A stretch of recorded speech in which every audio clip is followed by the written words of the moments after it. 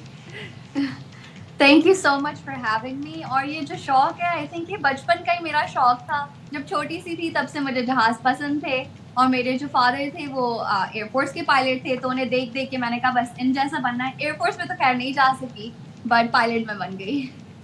اچھا یہ بتائیے کہ پائلٹ بننا مہنگا ہے یا مشکل ہے, دونوں میں سے کیا؟ دونوں میں سے دونوں چیزیں ہیں. ایکچولی پڑھائی بھی کافی کرنی پڑتی ہے اور مہنگا بھی کافی پڑتا ہے, پر اگر آپ کے اندر شوق ہو تو آئی تھنک کسی بھی چیز کا آپ کو شوق ہو آپ وہ کر سکتے ہو. اچھا نام پائلٹ باجی کیسے پڑ گیا؟ آپ کا نام بڑا خوبصورت ہے ویسے, لیکن پائلٹ باجی میں آپ کو بتاتی ہوں. ایکچولی سب سے بڑی ہوں میں گھر میں, تو مطلب باجی بننے کا مجھے تھوڑا سا شوق ہے. اب ایسا نہیں ہے کہ مطلب کہ مجھے باجی باجی پکارے ہو تو مجھے بالکل نہیں پسند, بٹ یو نو میری باجی والی ایک پرسنالٹی ہے. اور کینیڈا میں رہتی ہوں تو میں کہا پاکستانی بھی تھوڑا ٹچ ہونا چاہیے, تو میں نے کہا فنی بھی ہو جائے گا, کیچی بھی ہو جائے گا. پائلٹ ہوں, باجی ہوں, تو پائلٹ باجی میں نے بنا لیا. اچھا شوق ایک طرف, لیکن جب آپ نے پہلی فلائٹ کی اور اب تک آپ کو ڈر نہیں لگا؟ ڈر جو ہے نا میں بتاتی ہوں, جو سب سے پہلی فلائٹ تھی اس میں تھوڑا سا مجھے ڈر لگا تھا, کیونکہ جو یہ چھوٹے ٹریننگ جہاز ہوتے ہیں نا ایسا لگتا ہے کہ ایک پین کا ڈبہ ہے اور وہ بس ایک دم سے ہوا میں چلا گیا. تو جیسے ہی ہوا نا تو میں نے کہا وہ یہ تو ابھی گر جائے گا, تو اس وقت مجھے تھوڑا ڈر لگا تھا. اور اس کے بعد ایک دفعہ جو میں نے سب سے پہلے اسپینس کیے تھے اس میں مجھے تھوڑا ڈر لگا تھا, کیونکہ وہ نوز ڈاؤن ہوتا ہے اور مطلب آپ گھومتے ہوئے بس زمین دکھ رہی ہوتی ہے اس وقت, تو اس میں مجھے تھوڑا لگا تھا. تو ماشاءاللہ اب آپ نے کہتے ہیں نا جو خواہش تھی پوری ہو گئی, اب آگے کیا گولز ہیں, کیا کرنا چاہتی ہیں مزید؟ انشاءاللہ ابھی بزنس کو بڑھانا ہے. کینیڈا میں ایئر ٹیکسی شروع کریں گے انشاءاللہ, اس کی پلانز ہیں ہمارے. اور آگے میرا پلان ہے کہ میں کمرشل ایئر لائنس میں بھی جاؤں, کیونکہ میں آگے جا کے یہ نہیں چاہتی کہ میرا کوئی ریگریٹ ہو کہ میں نہیں گئی, کاش کر لیتی. تو انشاءاللہ وہ بھی کریں گے. آخر میں خواتین کو کیا پیغام دینا چاہیں گی؟ Since it's a month of women. Yeah, please. I'd like to say کہ don't let anyone hold you back. جب میں نے شروع کیا تھا تو میں اور میری ایک دوست ہے بیسٹ فرینڈ, ہم کراچی میں نے شروع کیا تھا, ہم صرف 2 لڑکیاں تھیں, اور تب سے لے کے اب تک میں نے کافی چینج دیکھا, میں نے کافی لڑکیوں کو دیکھا, and I'm really proud of that. اور مجھے لگتا ہے ہر لڑکی کو باہر آنا چاہیے اور اپنا جو پیشن ہے وہ پرسو کرے. And we are proud of you. Thank you so much جواہد ہمارے ساتھ موجود تھیں. پائلٹ باجی آپ کا بہت شکریہ. اور آپ کا بھی بہت شکریہ دیکھنے کا. کل آپ سے ملاقات ہوگی. اللہ حافظ. اللہ حافظ.